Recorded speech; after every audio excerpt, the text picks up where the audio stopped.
on Free Gaza, Free Palestine. It is so exciting to see the amount of energy that's going on around this issue right now. And we wanted to keep the momentum going because I believe that this is what it's going to take. We can't wait for the next war to take place, or the next bombing and shelling of innocent civilians to take place before we rise up again. So that's bound to happen, but if we continue the pressure, it'll be amazing. Somebody asked me if you've seen a change this time, and I said absolutely. I've never heard the word Israel and apartheid in the same sentence on the floor of Congress, and that's pretty amazing. That in itself is a huge, huge and it's only because of really folks around this room that have made this possible. The pressure that you've continued to press on and keep your foot on the gas is what's going to keep this issue alive and well. We'll continue to have these events on a regular basis. This is not just one-off. This is something that I think needs to continue on and on. We are going to be restarting lots of more events as we move forward.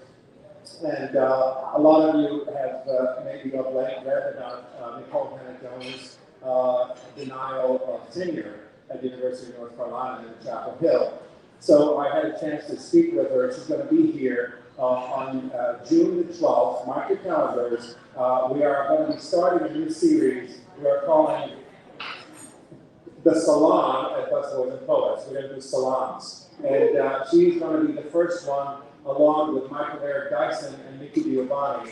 The three of them will be sitting on stage having a conversation about the 1619 Project, what it means to America, and the intersectionality of Black Lives Matter and Palestinian Lives Matter. So I think it's really important for us to continue with these kind of dialogues because they do change perceptions and the way people interact with each other and on these issues.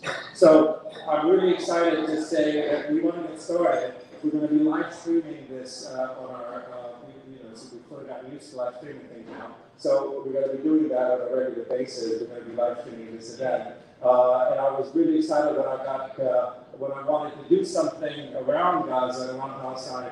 I called our dear friend, Dia Benjamin, and I said to her, what can we do? Can we pull something together? And sure enough, within a few moments, we were able to mobilize something. We didn't want to make it into a huge thing because we don't know how many people will show up and how crowded we'll get, how comfortable we will be next to each other and all that. But eventually we'll start doing more and more bigger events and programs. But it's great to have Coach Bank here behind us to be able to help me co-moderate this event that will bring in voices of people that need to be heard, Palestinians, people from Gaza, as well as others. We're making a couple of phone calls to Gaza in a few moments and talk to some folks that are actually there right now. There's no electricity right now in most of Gaza, so the conversation will be just voice over satellite rather than the normal way that we would have it, where we have Skype and a visual of the person. But I'm sure we'll hear the specifics. It's great to also have apps like Clubhouse, where we're hearing voices of people that otherwise wouldn't hear. I mean, the amount of conversation that's going on around that app itself, Clubhouse, is pretty awesome. And lots of voices are being heard of folks on the ground, ordinary people just telling their own personal story, because that's what it's about. When we start making this personal is when it really starts to matter. So thank you all for being here. Again, you have little QR codes on the table. For those of you that didn't hear me earlier, we're trying something new so that we have less disruption during events with waiters walking around and taking orders and all that. You can actually put your phone over the QR code. You can put your order, pay for it right then and there, and the food will come to your table. Each QR code is a distinct QR code to the table you're sitting at, so they'll bring the food out to you. And we want to just try. So if there's any glitches in it, we want to hear about it, because you are the first guinea pigs on this as well. So any questions, anything like that, the waiters will still come around and check on you. The tips go 100% to the waiters, so we don't keep a cut or anything like that. So the tips that you put will be pooled among the waiters that are working in this room, and then they will share it. So again, I'm through, and if there's any questions, comments before we get started, we'll be starting in about, what, 5 minutes? Well, you're eating, so let's you eat. When the Dia finishes eating is when we'll start. It's very cool. 10 minutes. How many want Medea to finish eating first? How many think Medea should not finish eating? Okay. All right. Yes. You know, you might be onto something. That's actually not a bad idea at all. That is not a bad idea at all. I think we just invented a new app. Listen, He said he wants one of these installed in his home. and I want my 10% as you get to. I love it. I love it. That's perfect. All right.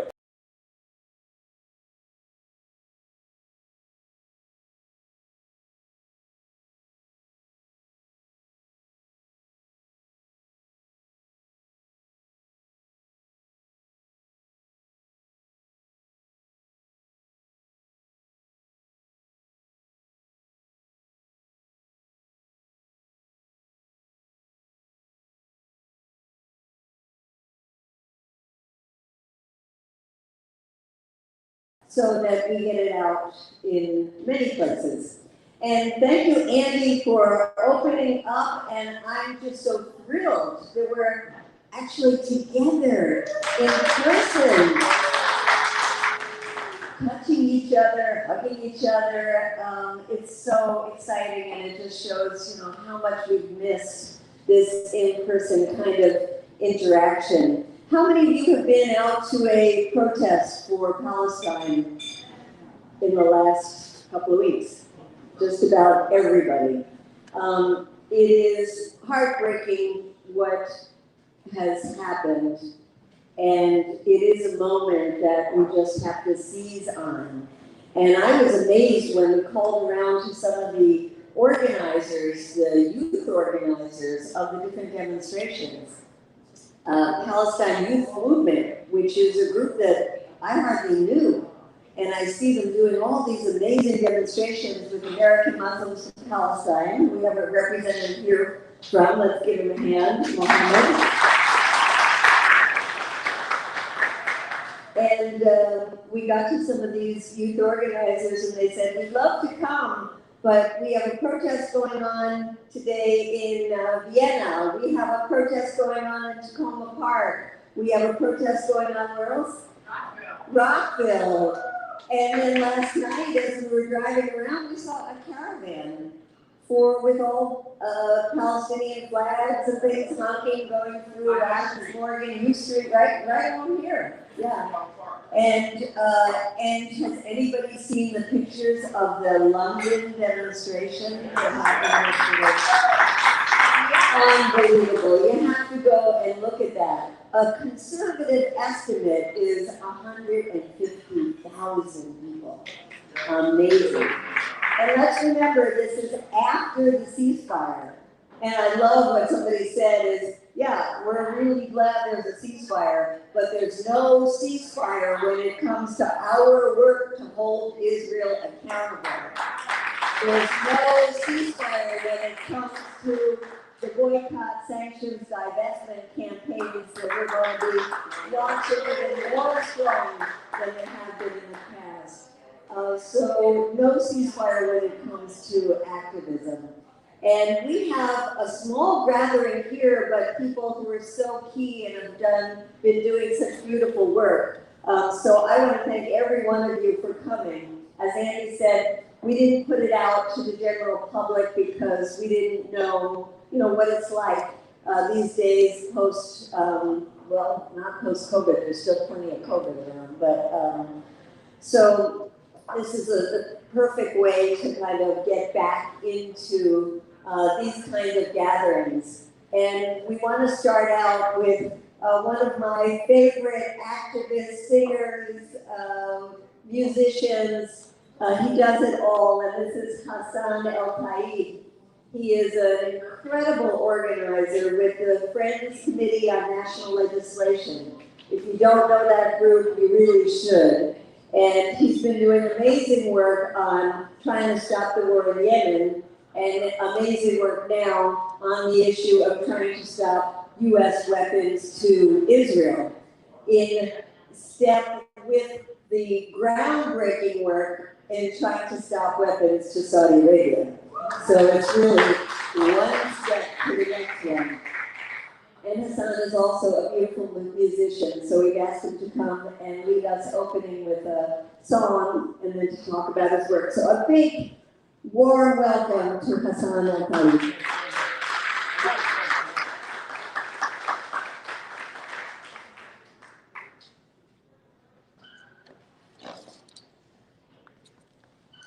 How about Miss? Oh, I don't know.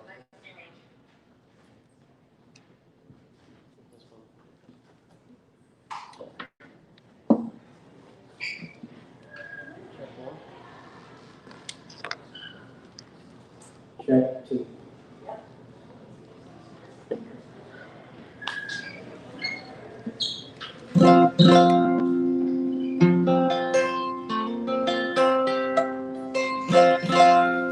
Check 1. How about Medea's work?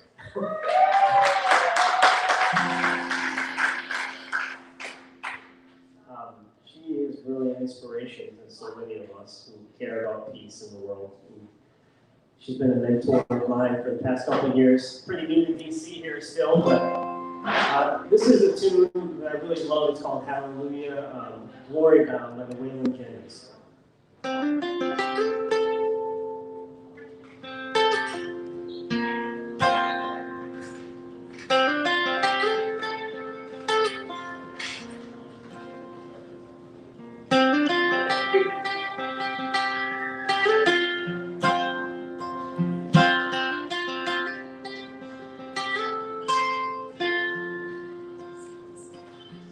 When I hear that trumpet sound, I will lay my burdens down. I will lay them deep into the ground. And I know that I am going down. Now I'm traveling far from home, looking for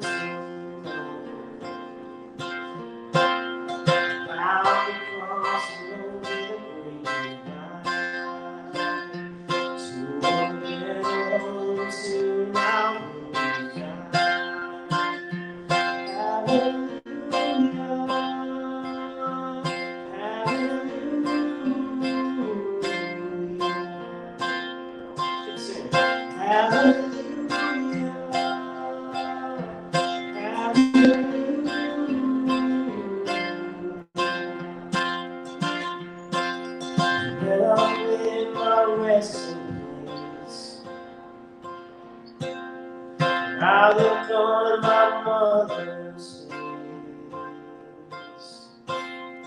never will I have alone. All the loneliness that plays me so. Now I'm waiting for the train to come. Won't be looking for you. I'll be crossing over the waiting line. Soon again, soon I will resign.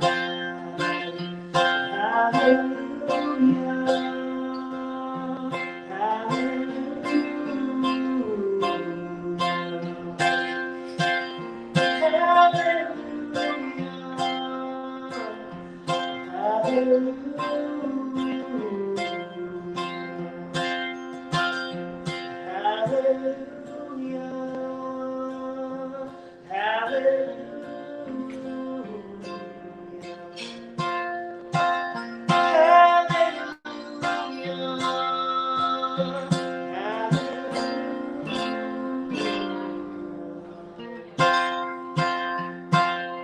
Somebody's hurting my brother and it's gone on. Tell you it's gone on. I tell you it's gone on. Somebody's hurting my brother and it's gone on. And it won't be silent anymore. Somebody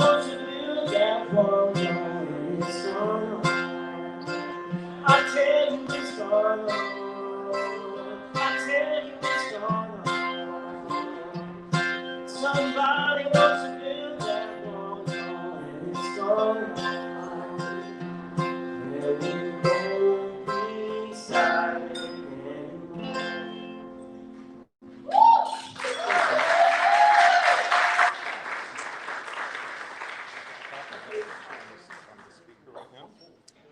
Okay, and we'll ask you a couple questions. Hang in there. I'm going to phone plug. Thank you. Is the sound on? Hello, Afaf? Yes.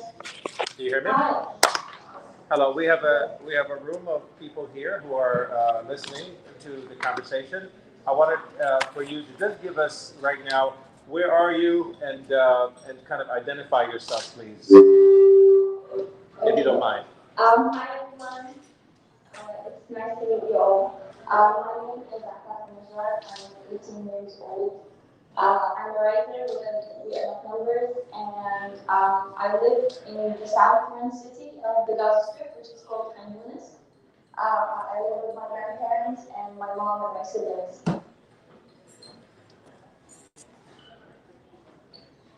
Hold on one second. Just handle it here for a second. So I think a lot of people here may not understand. I think the folks, of course, in this room are activists, so they're very familiar with the situation. They keep up with the news and all that. But what would you tell? Because this is going to go out to many other people who are not in this room, and they want to hear what is it like living where you are right now. I know you said that you don't have any electricity right now. You're talking to me through satellite, but can you give us just kind of an overview? Where were you when the bombing started? I think we can talk about that, and what's the situation right now, because obviously after the bombing stops, the devastation continues.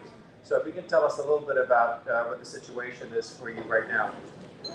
All right, so the bombing started on Monday, and we were still in Ramadan, and it's a holy month for Muslim people where they fast. So we were basically fasting when the news of the war came up, and people started to say that there is going to be a war because of everything that's happening in Sheikh Jarrah and in Jerusalem. So when the thing first started, I was staying with my dad. We were having kind of a break fast in my dad's house. My parents are divorced, so I have to, sometimes visit my dad, but I live with my mom usually.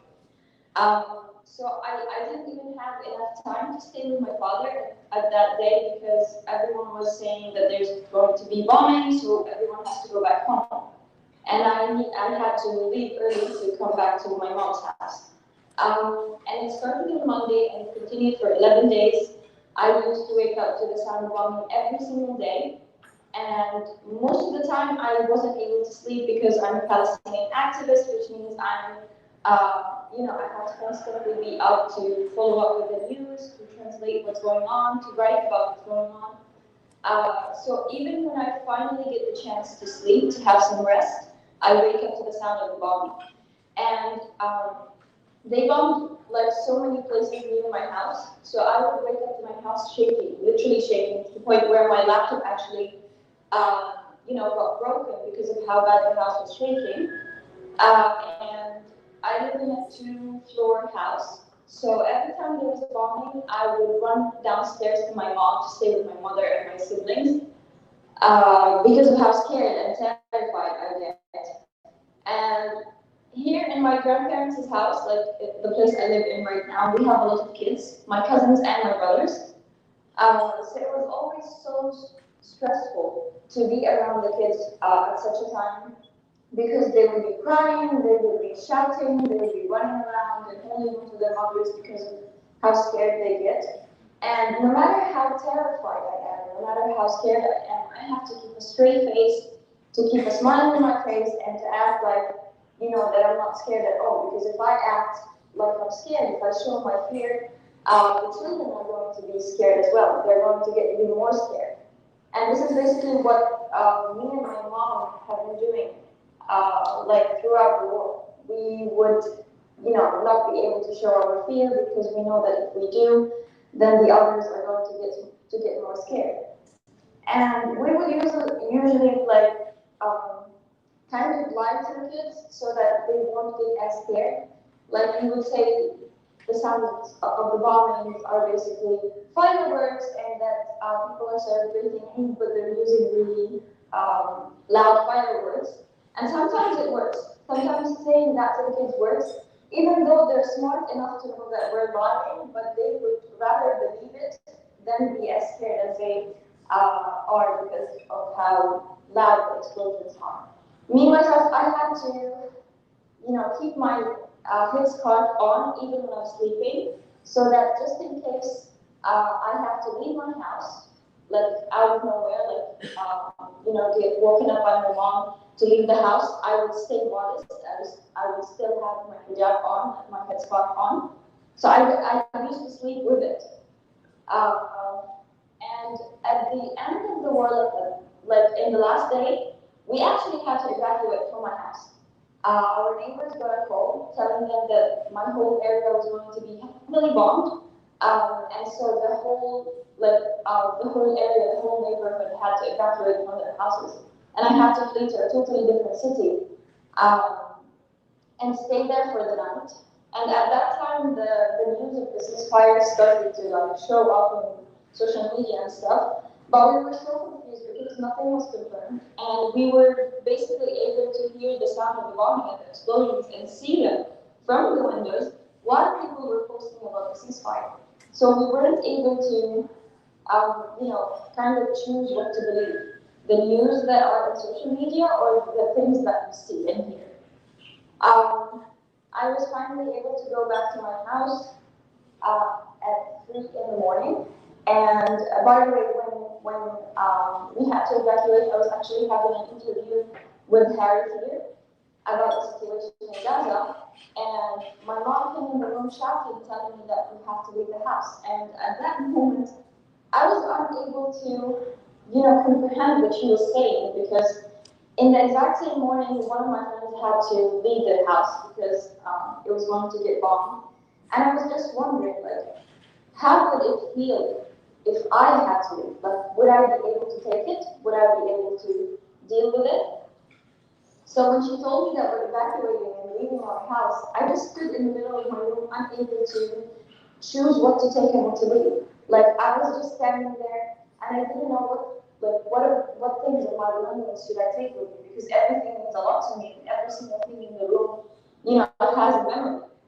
And until I was back at my house, I wasn't able to believe that I left it to begin with.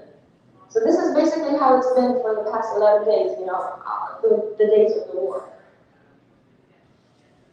Thank you. I wanted to ask you, first of all, what time is it right now? It's 12:31. I'm sorry, what time? 12:30. About 12:30 a.m. Yes. Let me ask you, during this whole time, I know we've oftentimes heard that Gaza is an open-air prison where everything's controlled, land, air, and sea, by the Israelis. Trying to ask you, was there any possibility or any way for you to leave during that period of time when the bombing was happening and you wanted to find some safety? Were you able to leave at all? Is anyone able to leave Gaza? Here's the thing. Like in the normal days, like the days where there's no war, it's extremely hard for people to leave the Gaza Strip. So just imagine the situation when there is war. You're not able to go anywhere. Nowhere in the Gaza Strip itself is safe. It's very hard to travel because even the borders are basically controlled by the Israeli occupation, unfortunately. But we always had like our passports in hand. We always had our ID cards in hand, just in case we get, let's say, a chance to leave. Although I know for a fact that even if we got a chance to leave, we would, like, not at this time. I wanted to ask you about some of the devastation that we've been reading about. I know that there has been 18 hospitals or clinics that have been bombed, as well as the only COVID testing facility in the entire Gaza Strip.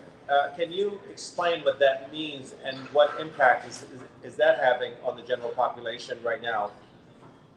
All right, so Gaza has always been under-equipped when it comes to the health sector, and that's basically because the Israeli occupation doesn't really allow equipment inside the Gaza Strip for the people in the Gaza Strip to use. This is one thing. The second thing, as you know, because of the number of the people who were murdered this war, and because, as I said before, the hospitals are under-equipped when it comes to that. The hospitals are basically unable to, let's say, attend to every injured person who is, arriving to the hospital right now. They have been targeting the hospitals and targeting the streets that lead to hospitals on purpose because it's, the bombings are very systematic. They do it on purpose. They know exactly where they're bombing. So the last update that I received about the statistics was that there are more than 1,760 injured people. You're talking about a country that is basically very, very poor, a city, let's say a strip that is very, very poor, under-equipped when it comes to health, and these numbers are arriving to the hospitals. They bomb the streets that lead to the hospitals so that the ambulances can get in and out of the hospital to attend to the injured people. Now, when it comes to COVID and how they attacked the only place that was actually offering services related to COVID and to the virus, the Gaza Strip has been trying its best to control, the numbers of people who are getting the virus, whether it's by the curfew, whether it's by, just stopping schools and turning them online. Again, because as I said before, the poverty rate is very high in the Gaza Strip, and basically most students are not able to get phones or laptops to study online. So they had to bring schools back, and students had to go back to schools. And now, because of the war, and because people were fleeing to schools, they were leaving their houses and staying at UNRWA schools. The numbers of people who have COVID-19 have increased. So now we're talking about people who have COVID, and you're talking about injured people in a city or in the Gaza Strip, which is, under-equipped when it comes to health to begin with. So unfortunately, the situation when it comes to health is really, really bad in Gaza Strip. I know that oftentimes people pay attention to this issue when there is this horrible devastation that takes place, but of course Gaza is always under siege, always under attack, even when there's no bombs necessarily being dropped. Let me ask you this, does this time feel different? A lot of people are saying that during this time, people seem to be more mobilized, more organized. They're out in the streets. Yesterday, about 150,000 people were in London, and that's a conservative estimate, walking the streets. People here all over the United States in many different cities, even small towns, are out with Palestinian flags and Palestinian solidarity. Let me ask you, do you hear those things, first of all? How important is this activism to the people of Gaza? And what would you like us to do? What else would you like us to do? I know that I'm going to ask you at the end to tell us how we can help directly to the folks that are there that need, of course, any kind of help at this point. But tell us, does this moment feel different, or does it feel like just another, uprising or small uprising that's going to just, fizzle away in the next few days? Okay, here's the thing. Personally, I believe this, and many people in the Gaza Strip. I went to Gaza City, as I said before, I went to Gaza City today because we had a gathering in the office. So I was basically able to listen to my friends who also experienced what happened, and to, just basically get an idea of how they think as well. Also in the car, because the people in Gaza talk a lot. So even in the car, I was able to listen to opinions of people who are just, civilians and citizens who I never met in my life. People think that this time is totally different from every other time that happened. Like this aggression specifically is so different from any other aggression that happened on the Gaza Strip. And that is basically because the world is starting to witness and realize what is happening in the Gaza Strip and in Palestine more than ever. More people are starting to, help. More people are starting to support and show solidarity. The world is starting to wake up and realize what is going on. More people are starting to research, even those who didn't know about the Palestinian cause before. All those who had different opinions before everything that happened are starting to either research and learn and educate themselves, or they're starting to switch sides. So they're basically starting to become pro-Palestinian now. Because I was so active in the past few days with the interviews, with the live videos, with posting, I've been getting so many messages and pictures and videos from the protests that are happening around the world. And to be honest, it makes me feel strong, and it makes me feel like everything we're doing, the stories we're writing, like in enough numbers, the translating of news, it's not going for nothing, and our voices are not just shouting to the void. So yes, I believe that this time is different, that social media has helped a lot this time to raise awareness about what's happening in the Gaza Strip and in Palestine. And I know that a part of the victory that the Palestinians and the people from Gaza are talking about was the social media war. Because usually the Israeli reputation was always trying to silence the Palestinians. It has always been trying to deceive the world and lie to the world. And now we're uncovering those lies. We're showing the people the truth. We're telling them the things that you see on the media that are supporting Israel and supporting the apartheid regime are totally false. This is what's actually happening. And that's why I believe that people are starting again to realize that what they've been seeing on the news is false. They're starting to hear from the people, not about the people, because everyone heard about Gaza, everyone heard about Palestine. People weren't able to hear from the people in the Gaza Strip or from the people in Palestine. So I think it's very important to hear the stories from the people who lived these stories, to hear about the experience from the people who lived it, not from just anyone who is on a news channel or whatever talking about what's happening. So this is basically my opinion and my friend's opinion, by the way. I want to say a very special thank you to one of the founders, the person that helped found the organization you're part of. We Are Not Numbers, Pam Bailey, who's here in the audience actually listening.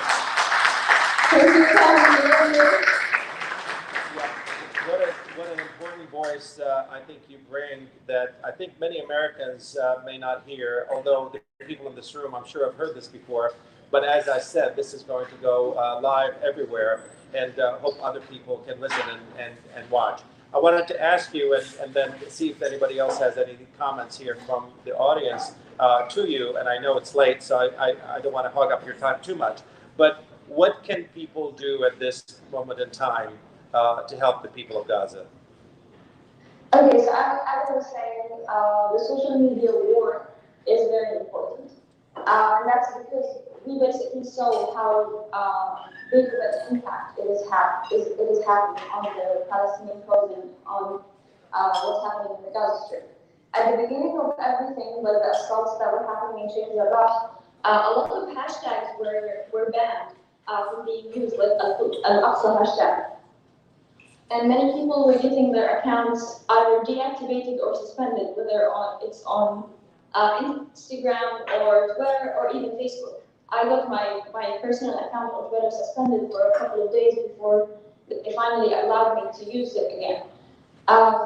But because people keep posting about what's going on, because people keep trying to stay active and not let the momentum die, and because they were rating those applications 1 star, Instagram actually went on to allow using the hashtag again, and they even apologized and explained why the content that is being used was kind of against their policy, let's say.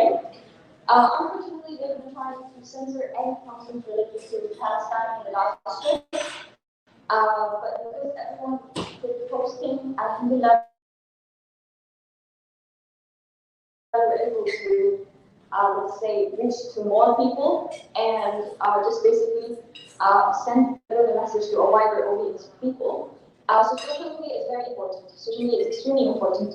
And even though there is a ceasefire right now, that doesn't mean that everything ended, because the Gaza Strip is still under siege. The assaults are still happening in Jerusalem and in Al-Aqsa. So yeah, things haven't stopped yet. They're only starting actually, and we shouldn't stop posting about what's going on and raising awareness. But the most important part of posting and writing about what's going on in Palestine is using the right terminology when talking about what's going on. Because it's very important to use the right words when talking about what the Israeli occupation is doing to the Palestinians in order for us to be able to hold them accountable for what they're doing. So when we're talking, for example, about the Palestinian conflict, as they say, well, it's not a conflict, it's a struggle. It's a Palestinian struggle. When talking about what's going on, we don't say war, we usually say aggression, because when talking about war, we're basically talking about two equal sides. But the Palestinians and the Israeli occupation in this situation are not equal. So it's an aggression that is happening on the Gaza Strip, and it's assaults that are happening in Jerusalem. We're talking about the evictions, they're not evictions, they're ethnic cleansing of the Palestinian people and forced expulsion of the Palestinians from their Palestinian wage settlers. So it's very important, as I said, to use the right terminology to hold them accountable for what they're doing. This is the first step. People who talk more than one languages, one language are encouraged to translate the news and translate what's going on to the languages that they speak so that more people understand what's going on. Also, the little things that people do matter. Using the hashtag, even if it's once, although we keep saying that everyone should keep posting about what's going on. But the little things you guys do make a huge impact. And we see it. Now, people who, for example, are artists and people who like to draw or sing, you can paint about Palestine and use your creative way to talk about what's going on. I'm a writer, so I write about what's going on. I write stories. I also sing. So I did actually make a video and post it, but I guess it was taken down. So I did make a video of myself singing about Palestine and I posted it, but it was taken down. So yeah, you can use these creative ways to talk about the Palestinian cause, to talk about what's going on. And donations are very important. And when talking about donations, we usually talk about two different kinds of donations. We're talking about donations that are going to, humanitarian aid, basically rebuilding houses, feeding the people who were displaced. But another part of the humanitarian aid that is very important is, let's say, the nurturing of the souls and the building of the minds, which is basically something that We Are Not Numbers is doing. As I said, today we went to the office for a little gathering with the team and the other volunteers there. And it was a safe space for us, the WANers, to talk about what's going on, to talk about how we felt, to talk about our experience. And it was really empowering to sit with all my friends and talk about what was going on and talk about our experience. And just basically have a safe space that I can talk in without being scared of anything happening to me, let's say. So these two parts are as important as each other. Either the rebuilding of the Gaza Strip and the feeding of the people who were displaced and lost their homes, but as well as, again, the nurturing of the soul and the building of the minds. Both of them are as important. For people who want to donate to the humanitarian aid, I have a link that I can send to you, Andy. It's also on my Instagram. So these are basically the ways that people can help. Also, boycotting is very important because it makes a huge difference, and protests are very important. These two things put a lot of pressure on the Israeli occupation and on the governments of the places that we live in. A lot of people have been telling me that people are discouraging them to go on protests. People are telling them to stop going on protests because they mean nothing. They actually mean a lot of things for the Palestinian people, other than the support and the solidarity that it makes us feel. and the strength that it gives us to feel like we're not alone, it's actually, again, putting a lot of pressure on the governments, which makes a difference for the Palestinian people. So this is basically what I can think of right now. I wanted to ask you about the humanitarian needs. Is enough food and any building supplies or any materials, medicine and so on, are they able to get in at this point? Here's the thing: when the aids are sent like touchable, let's say, I'm not sure how to say it, but when they're sent like let's say products are sent to the Gaza Strip, they are usually not allowed in, specifically at the time of the war because of the siege. So the Israeli occupation is not letting anything in. But financial aid is, financial aid is, let's say, the only thing that was arriving to the Gaza Strip the past few days. I'm not sure if they're starting to let, aid come through the borders or not yet. I haven't gotten any news about that yet. But the financial aid is what we're focusing on because, it's basically what's coming into the Gaza Strip at the moment.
This is basically how it's been going.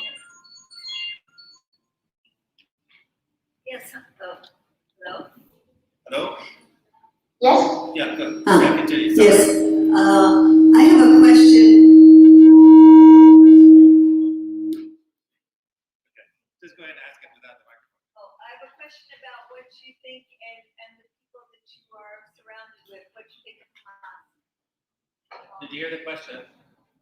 What?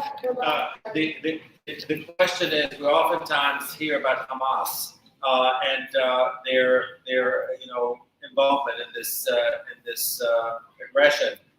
Can you tell me, what do the people of Gaza think about Hamas in general? Okay, here's the thing, you guys. I'm 18. I don't like to get into, things that are related to politics. So I'm going to avoid using the term Hamas. I'm going to say resistance, the Palestinian resistance. And I think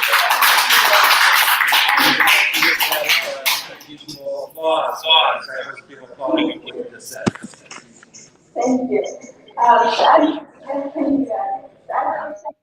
It's Palestinian resistance right now. That's what I was told. And I think everyone in the Gaza Strip and almost everyone in Palestine is with the resistance because that's basically how we're going to defend ourselves. That's basically how we're going to show the Israelis that we're not going to give up. Now, when it comes to Hamas itself, I would just like to say that Hamas was actually legally elected by the people to be part of the government. But Hamas is not, because people think that Hamas is controlling the Gaza Strip and controlling Palestine. That's not how things are. Hamas was just legally elected to be part of the government. But when it comes to the resistance, I think that everyone is with the resistance and everyone is working for resistance. Even though we actually have different political parties, but when it comes to resistance, everyone is supporting together. All right, thank you so much for your words of wisdom.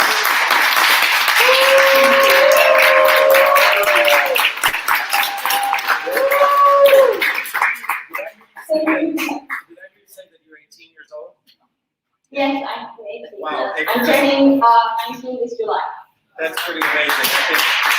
I think there's a great future for Palestinians with voices like yours. Thank you so much for joining us on this late night, and we will be calling on you in the future, hopefully, to give us updates of what's going on. Thank you so much.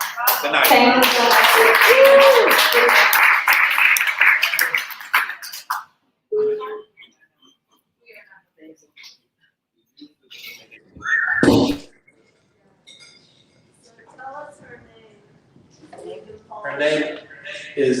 Her last name is Najjar. Her first name is Afaf, A-F-A-F, El Najjar, N-A-J-J-A-R,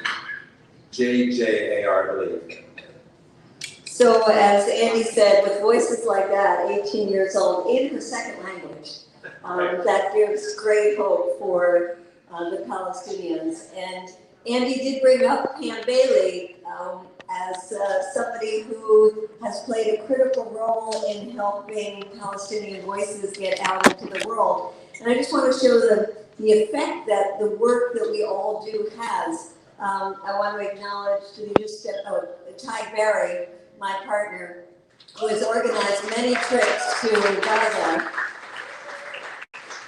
And Pam just happened to come on one of those trips in 2009. This is when we used to be able to go in through Egypt, through the Rafah border. And when Pam came back, she started a project that maybe she can tell you about. And why don't you come up and let people know what We Are Not Numbers is all about.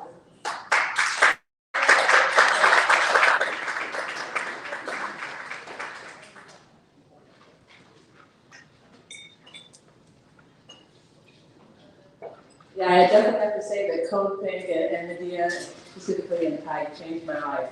Really did.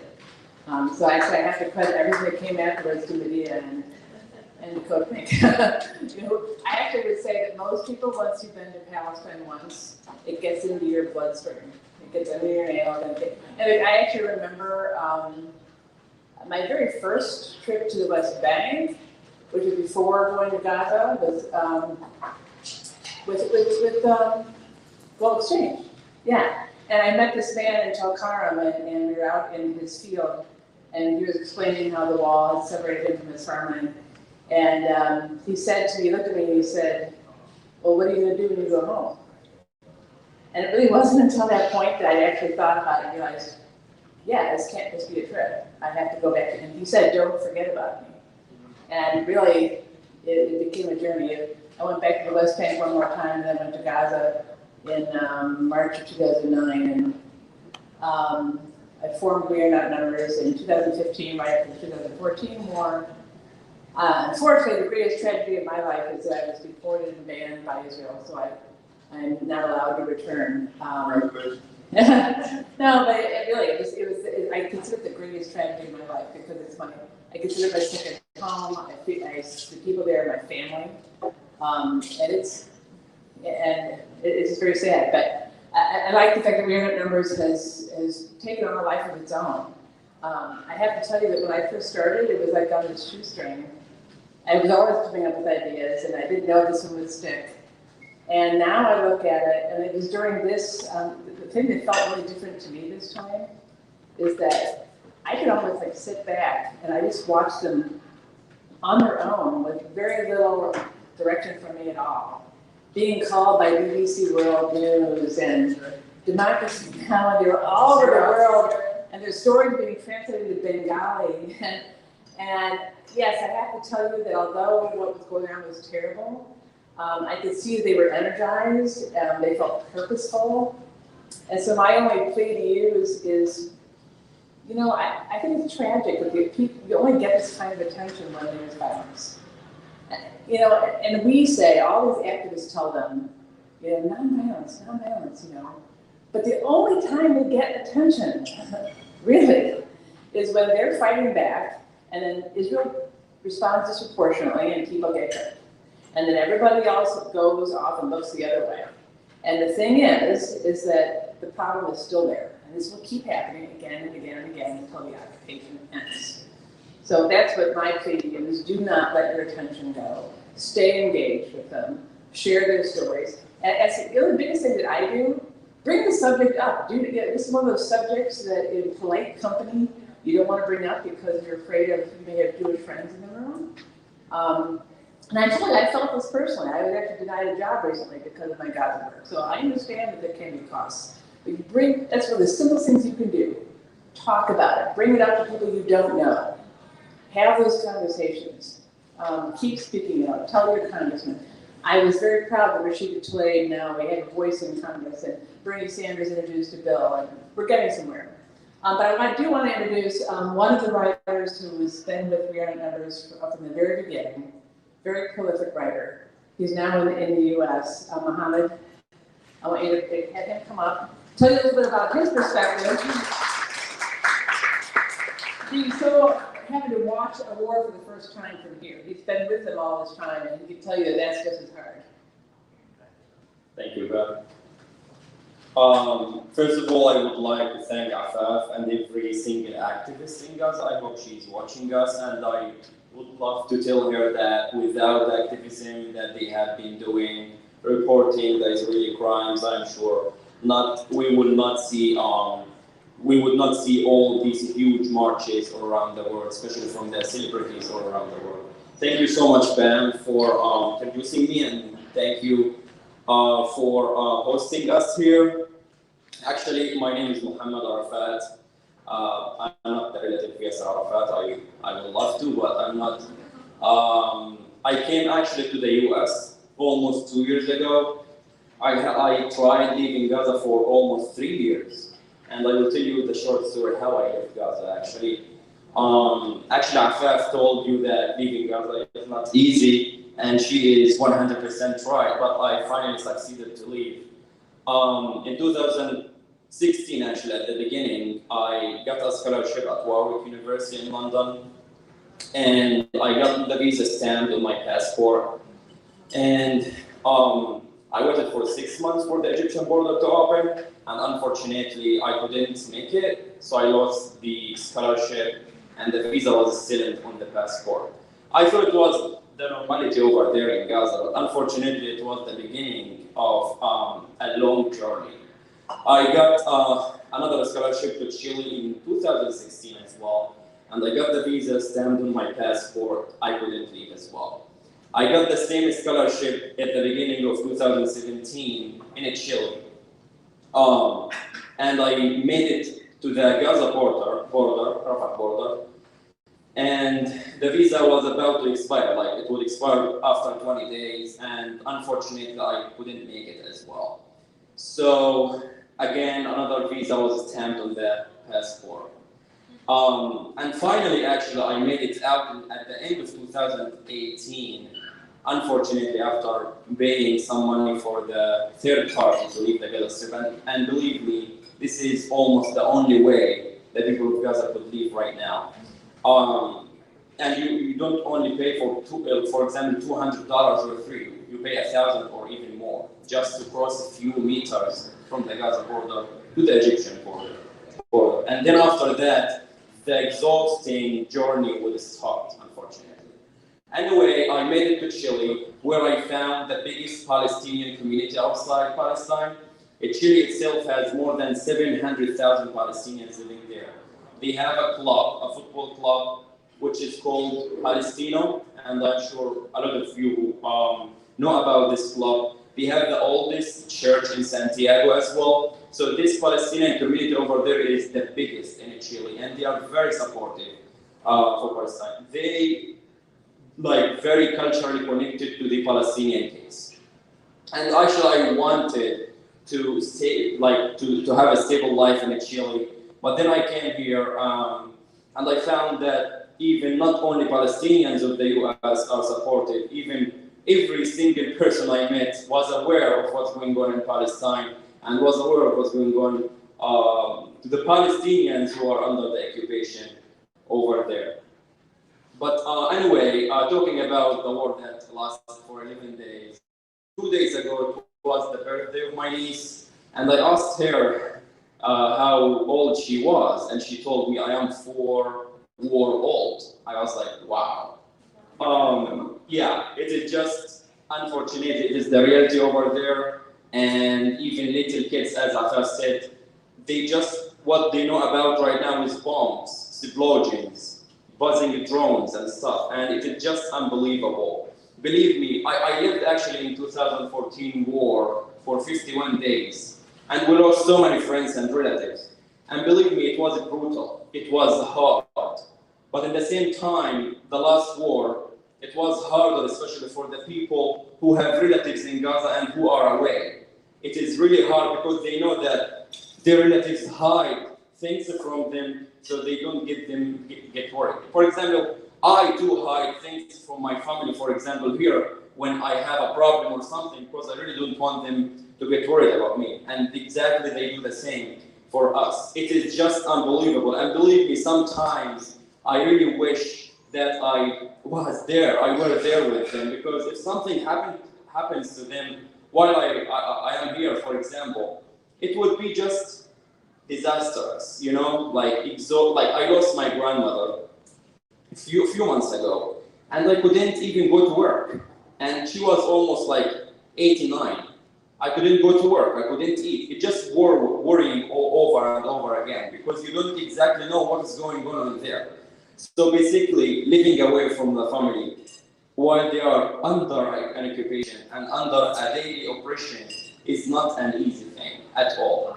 But so actually, during the war, at the last day of Ramadan, I wrote this poem. Actually, I am a writer with We're Not Numbers since 2014, and I will always be, of course, because We Are Not Numbers, one of the organizations that actually opened the doors for so many voices from Gaza to make the message extend to anybody outside Palestine who's interested in knowing more about the Palestinian-Israeli conflict. So the poem that I wrote actually at the end of Ramadan and at the beginning of the war it's called My People Are Falling Like Leaves. Tomorrow is the end of Ramadan, and then comes Eid. In Gaza, it is unusual though.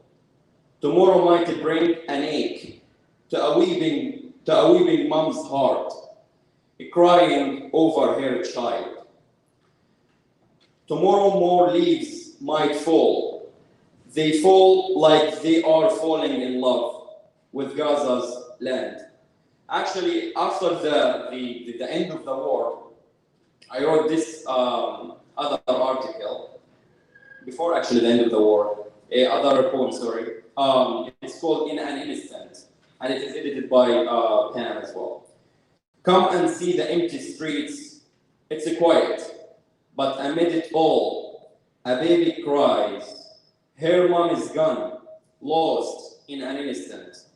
She stops exhausted. The street is quiet again. Once again, explosions erupt. More crying. Another baby without a parent. Who knows what their stories will be? As they grow up in a world of loss, the skies light up. Missiles flare above the city. Questions ring in the minds of all. Is it my turn? And before actually I leave the stage, I can summarize the situation in Gaza in this a little bit, in this poem, which is a little bit longer. They asked me about Palestine. They asked me about Palestine, what we have there, what we live for, and why it is so special. I shake my head, looking for the words to explain. We have both the bad and the good. We have an occupation to oppose and to end. We have checkpoints restricting our movement. Armed soldiers ready to shoot. Armless citizens trying to avoid being shot while protesting the decade-long siege. We have fighting factions, brothers, uncles, and fathers who want us to keep our mouths shut. Jails and jailers wanting for us, waiting for us if we speak up. We have users, abusers, and losers, corruption and patronage. Hate has invaded us, but we still have love.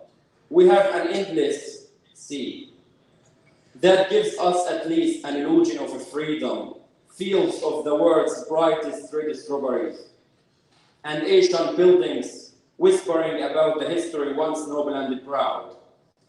We have families with faces of children still hopeful and proud. We have a beautiful capital with a golden dome that lights with the sun when it appears from the east, where worshippers gather from everywhere. Friday's call for prayers merge into Sunday's church's bells. In the same capital, we have Muslims, Christians, and Jews who drink the same karo, eat the same hummus, and who speak the same Arabic. White, black, and brown tourists come and go, smiling and buying from elders of Jerusalem. In it, we have mosques, churches, and temples where those with righteous hearts kneel to God at dawn and pray the hate one day will end. Thank you so much.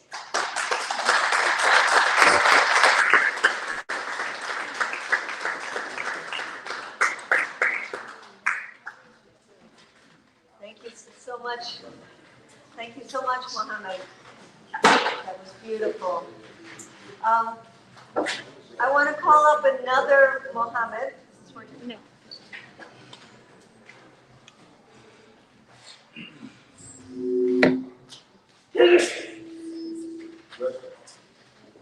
Mohammed Habib, who is with the wonderful group that has been organizing demonstrations all over the country, as well as doing all kinds of lobbying work, and that is American Muslims for Palestine. So please give a big hand to Mohammed.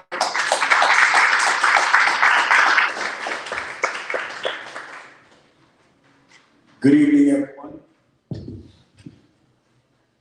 I think definitely coming in here, I had certain things I wanted to say. But after hearing our people in Gaza speak today, from the amazing group We Are Not Numbers,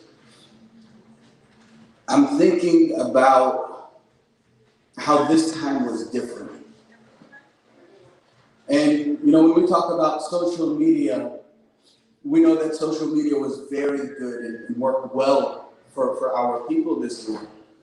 And I can't stop but think about a live session we did last week with one of the members of We Are Not Numbers. His name was Rod.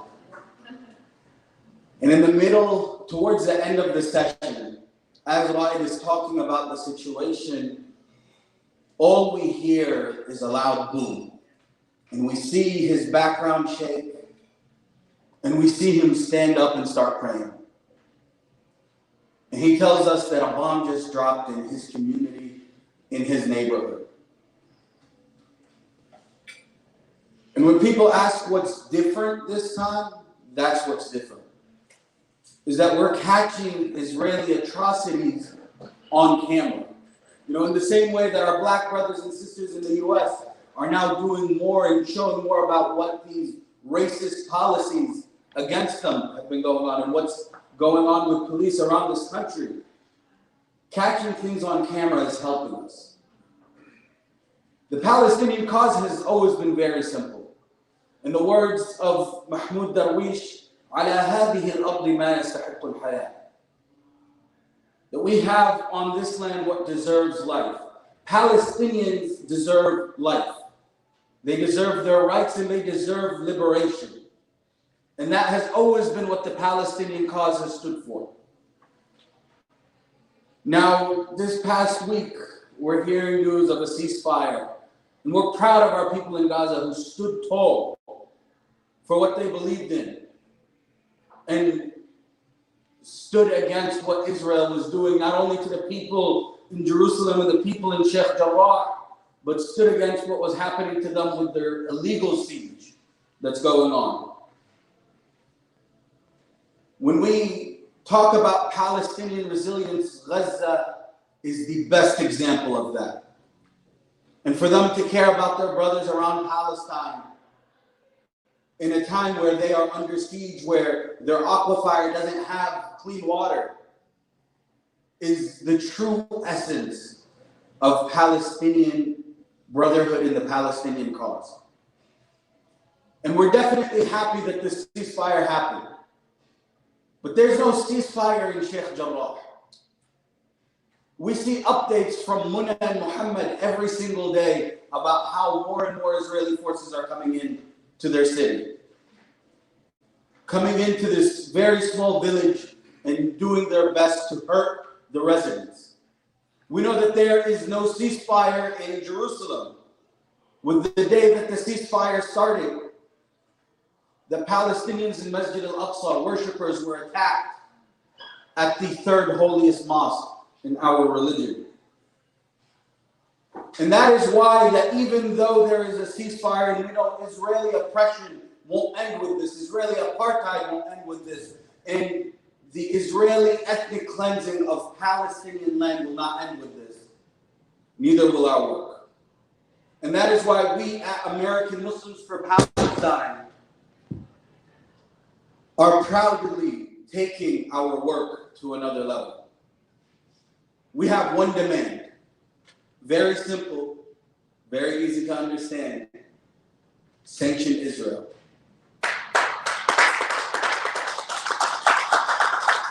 Boycott, divest, and sanction. Exactly. And our community has done so well with boycotts and divestment. But now, we as people who live in the country that is most complicit in the murder and ethnic cleansing of Palestine must do our job to end that support. And that starts with sanctions.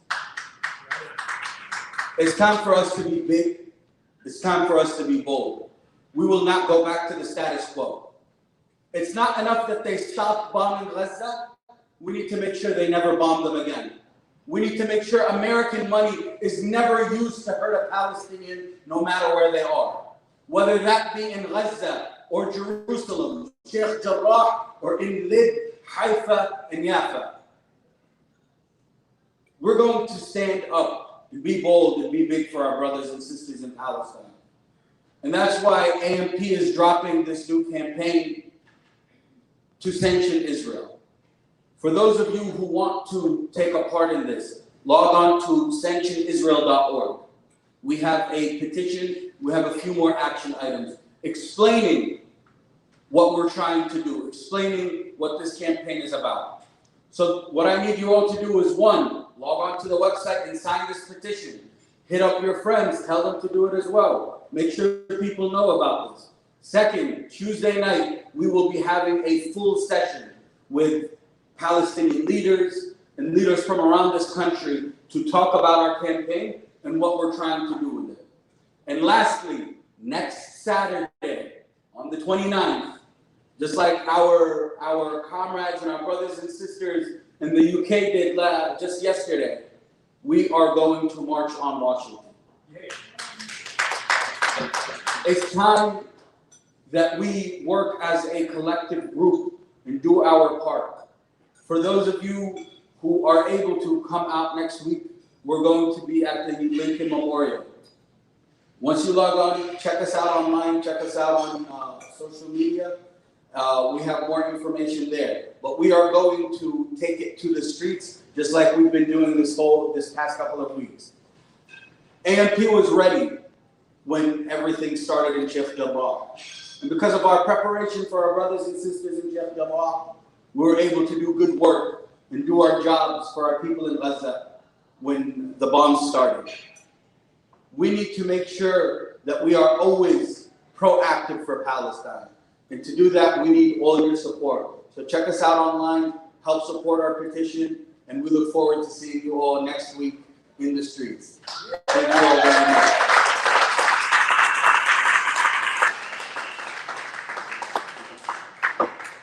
Beautiful, Mohammed. Absolutely wonderful direction, and you were obviously a great organizer.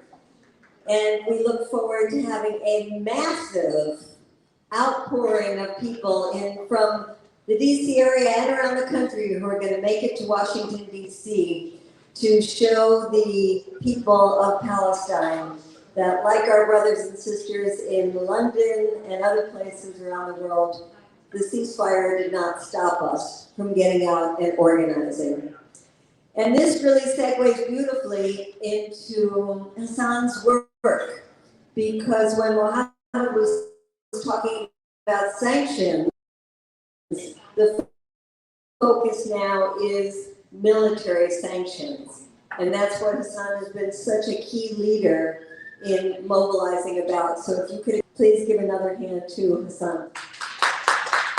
Thank you. The United States gives $3.8 billion a year to Israel. Do you think that's right, given everything we've heard? Do you think that's right? No! Now, we have a real historic opportunity right now because of the amazing leadership of people like Rashida Tlaib, Ilhan Omar and Alexandria Ocasio-Cortez and Bernie Sanders and Mark Pocan and Benny McCollum. And they created a space for us to actually, put this into law.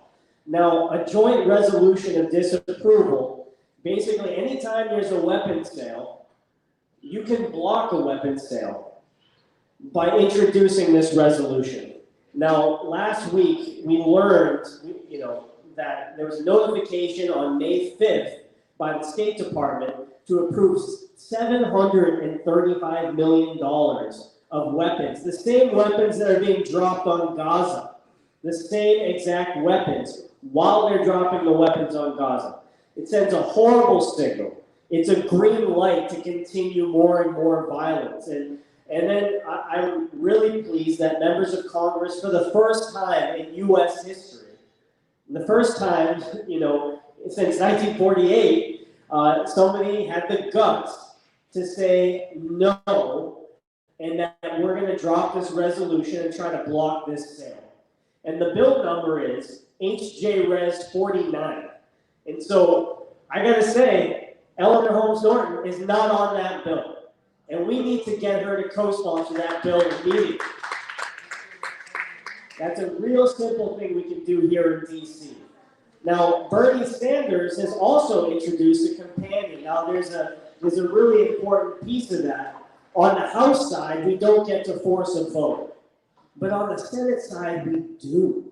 So this potentially could be the first vote to block a weapons sale to Israel in U.S. history.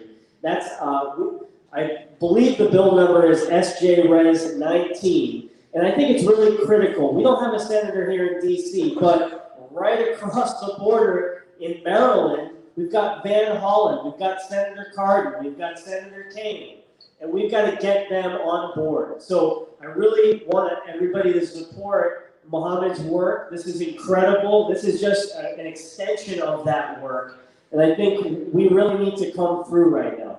Unfortunately, I just read an article earlier today that the State Department may have already approved the license.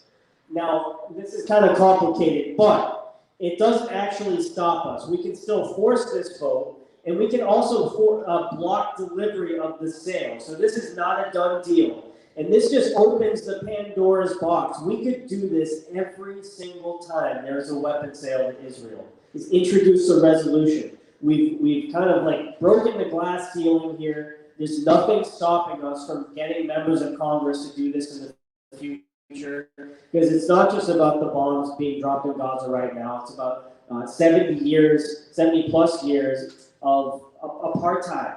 It's about occupation. It's about forced expulsions of Palestinians from their homes, home demolitions, child detention. And we need to do everything we can to keep the momentum going and do it with Congress and force votes, because they're feeling the pressure right now. This is historic. It would not have happened had the amazing voices from people from Gaza and the West Bank and the amazing Palestinian organizers here and the Black Lives Matter movement that has paved the way for challenging systemic oppression, systemic racism. And so I think we need to keep this momentum going. Please keep going with this work. I'm just going to leave it there. I think Monday and Tuesday of this coming week are actually really big to kind of keep that momentum going, to make sure that we get a vote not just in the Senate, but in the House as well. Because Chairman meets in New York, just because it's not privileged doesn't mean we can't force a vote in the House. And I really think now is the time to build on this momentum. I wanted to ask you, is the bill, is it to block the weapons, or is it to put a condition on the weapons? No, it's to completely block the weapons. So, this is our time. This is the bill. So I want to thank you, Son, for the amazing work that you've been doing. I also want to recognize that this is one of those battles where we're going to be working for many years on this. Just how long ago was it that there was this overwhelming vote of 320 members of Congress to say that Israel doesn't have to abide by the same human rights conditions as other countries when it comes to our aid? It's just about a month ago. Yeah, exactly. And that included people like Jamie Raskin. It included people like Ro Khanna, these progressives in Congress, signing overwhelmingly that Israel will get the U.S. money no matter what it does. So just getting a couple of members of Congress and one member of the Senate is, unfortunately, in this context, very historic, because AIPAC, the lobby group, has had a real stranglehold on Congress, and they are the last ones to change. Public opinion is changing. The views of in the Jewish community is changing, especially among the youth.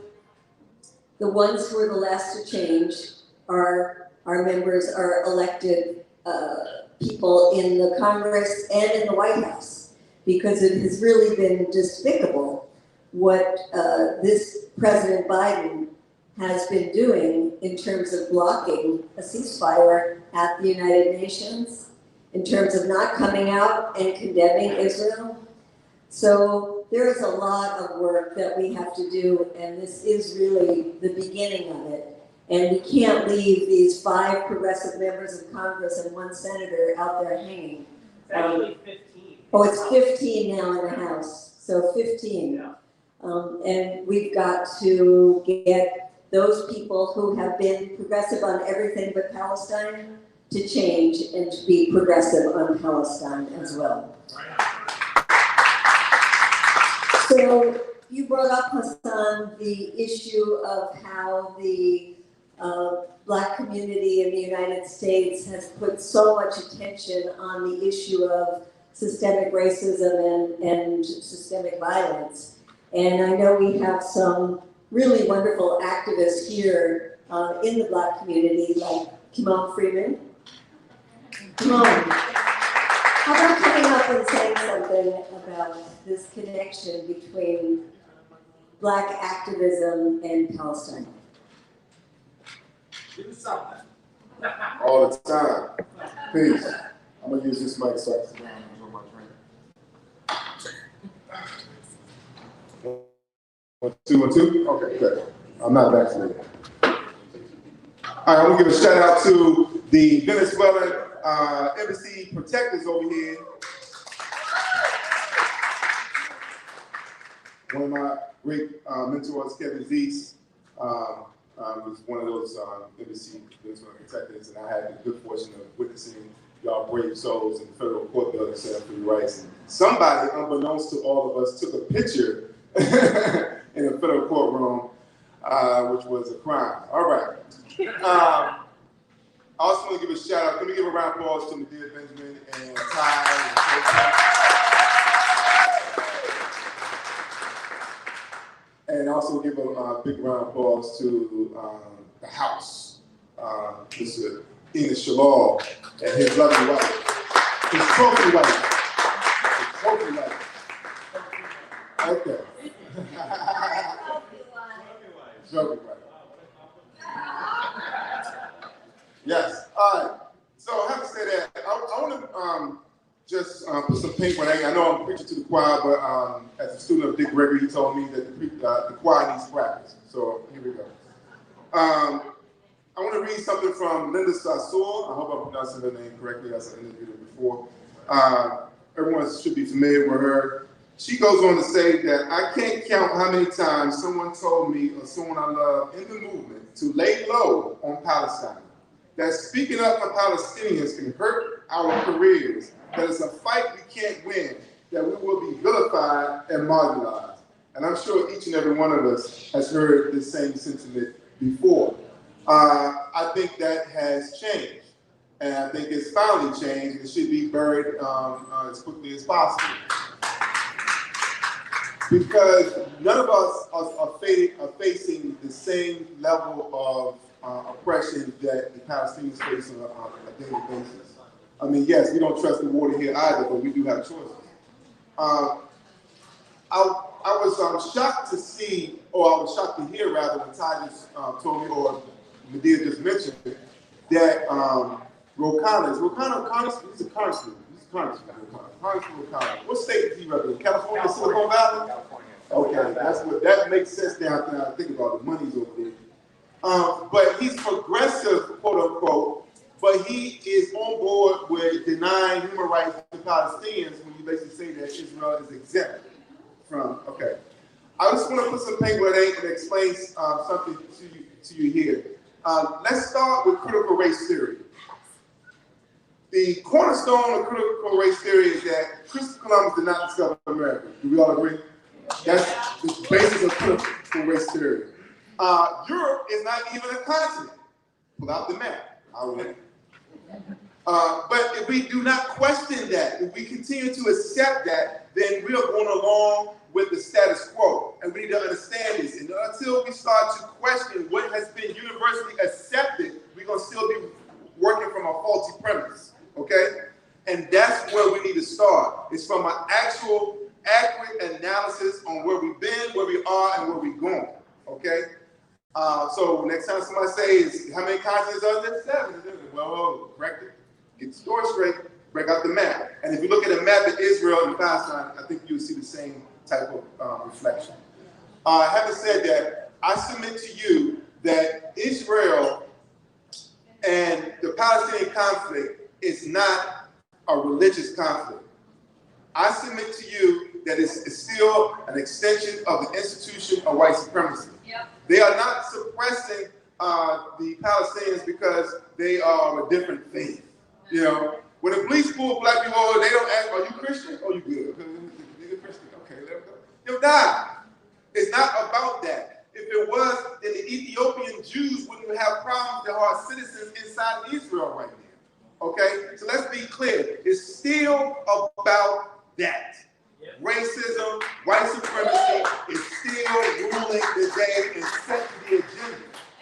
Okay, now, having said that, I submit to you that this is not about a Jewish state safe for Jews around the world. That's not why America has unequivocal support. That's not why they are there.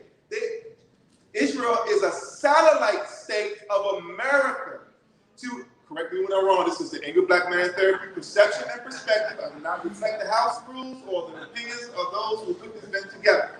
Having said that, they are merely a satellite state of the U.S. military-industrial complex to maintain their presence in the Middle East. That is why they get the money. That's why they get unequivocal support. That's why they get a blanket check every time, because it suits their interests. Because America, in case you have not noticed, does not care very much about Jewish people. They was doing business with the Nazis during World War II. What was it? Prescott Bush, Granddaddy Bush was made money with this. So let's be clear. They don't give a flying about Jews. So we got to make sure that we operate from an accurate premise and analysis of the problem and stop going back. Well, that's what they want to get us caught up in. We got to get some clarity on this thing. So I just want to put that out there. All right. Now, I think it's also embarrassing that I was informed today that Shalal, it was Harvard, right? It was Harvard. Harvard that put all the professors. Okay, all these professors signed on the petition denouncing Israel as a apartheid state and equity. So that's Harvard, an Ivy League school. But people like Mark Lamont Hill, who lost his job at CNN by speaking out at the UN, the United Nations, and then was denounced by his university, Temple University, for those same comments. This is the price he stands. So we have to see how marginalized people are sometimes the ones who are most quick to defend demonetization, to defend and support the status quo, because they're concerned about their own little nest and crust in the world. I want to put that out there. And the fact that he was tenured is probably the only reason why he wasn't fired. All right, and I just want to say that we need to understand that there has to be a point in time to draw a line in the dirt and declare to the world that we should not be moved.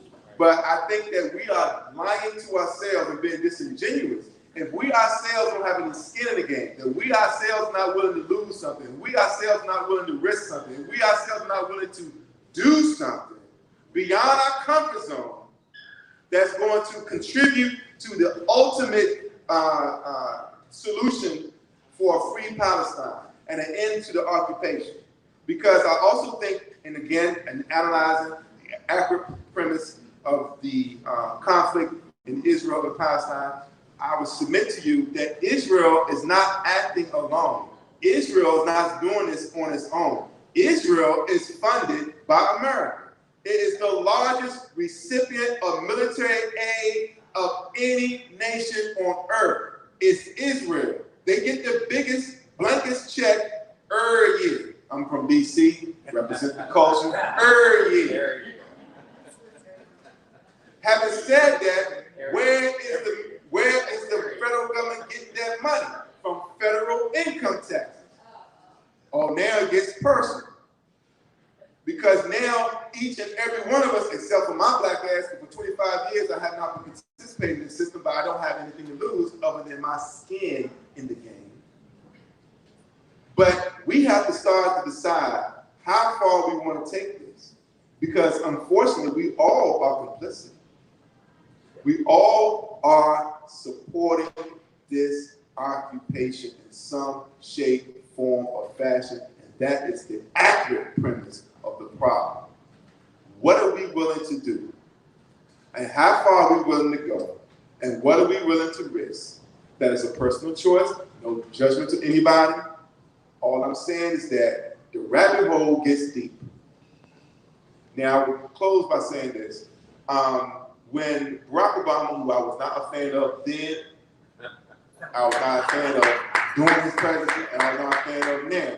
But I did not want to, ruin the party, so I let the party go on, let them have their fun, White woman ran up in the street and kissed me in my mouth and said, "We won!" You know what would happen if a black man ran up to a white woman and just kissed her in the mouth? Okay, that's another conversation. But I was clear initially on what Obama represented because I heard him say that he admired Ronald Reagan. I was like, I knew this shit was too good to be true. I'm like, God damn. You know what I'm saying? I heard him say that, but people let that go. They let that go. And you all, and some of y'all, I hope I'm not preaching to the choir in this room, but maybe out there, y'all need to go look at your boy. He deported more people than George Bush.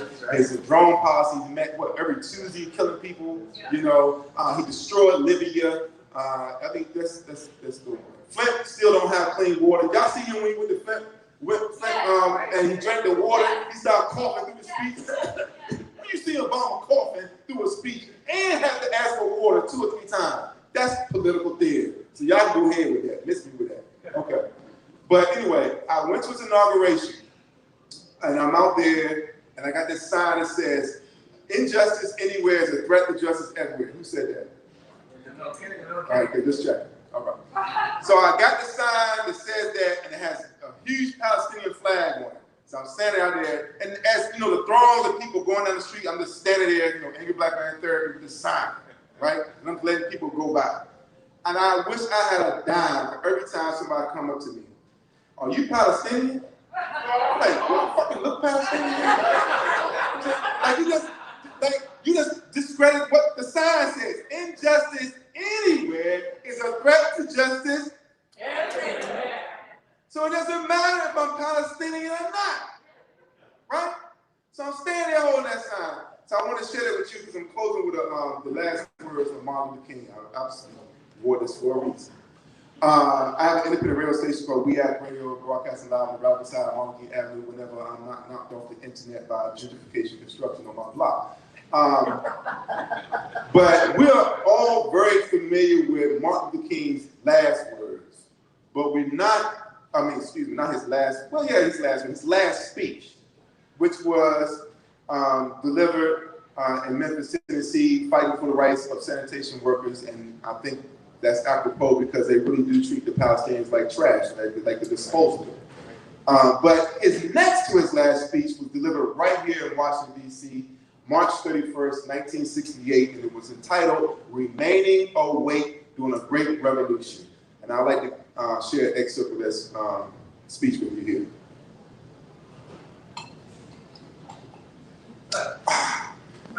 Busboys and Poets, but I wish I could have been in there when he went to get his loans. And he says, okay, you're from Iraq. You want to open a restaurant that celebrates activism and radical politics. And you want to put political prisoners and activists on walls and host events with people who get thrown out of universities. Okay. And serve coffee. And serve coffee. And big couches for people to hang out. Yeah, that's a hellified business plan. All right. Martin Luther King says that far too often we find ourselves living in great periods of social change, but yet we fail to develop the new ideas, the new attitudes, the new mental responses that the new situation demands. We end up sleeping through a revolution. I think that is the ultimate definition of stay woke. Stay safe, stay strong, stay woke. Free Palestine, end the occupation, boycott, divest, sanctions. Apartheid Israel is America support apartheid in South Africa, support apartheid in Israel. Do something.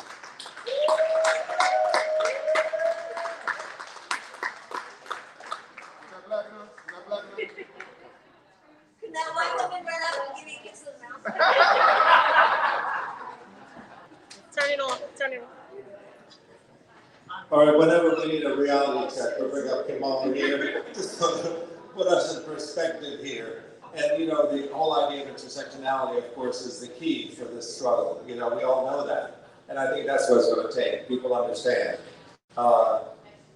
Injustice anywhere is a threat to justice everywhere. And we all know that. It's part of everybody's kind of gut. We understand it. Sometimes there's this sort of blank that happens when it comes to Israel and Israeli policies. And yet I think people are starting to see through that very, very thin veil that's been there for so many years.